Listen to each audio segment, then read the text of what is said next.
Petra, India's premium steel doors. காலத்தை தாண்டிய அழகும் உறுதியும். இந்தியாவுக்கு Su-57E ஸ்டெல்த் போர் விமானங்களை வழங்க ரஷ்யா தீவிரம் காட்டி வரும் நிலையில் தொழில்நுட்ப பரிமாற்றத்துடன் புதிய சலுகையை அறிவித்துள்ளது. இந்திய விமானப்படைக்கு 5ஆம் தலைமுறை Su-57E ஸ்டெல்த் போர் விமானங்களை வழங்குவது தொடர்பாக இந்தியா ரஷ்யா இடையேயான பேச்சுவார்த்தை இறுதிக்கட்டத்தை எட்டியுள்ளதாக தகவல் வெளியாகியுள்ளது. ரஷ்யா முதற்கட்டமாக 36 முதல் 60 Su-57E விமானங்களை விரைவாக வழங்க முடிவு செய்துள்ளது.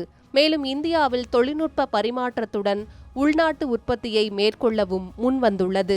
இந்திய விமானப்படையின் தேவைக்கு ஏற்ப இரு இருக்கைகள் கொண்ட புதிய Su-57E வகையை இணைத்து உருவாக்கவும் விமானத்தின் சோர்ஸ் கோட் உட்பட முக்கிய தொழில்நுட்பங்களை பகிரவும் ரஷ்யா தயாராக இருப்பதாக கூறப்படுகிறது.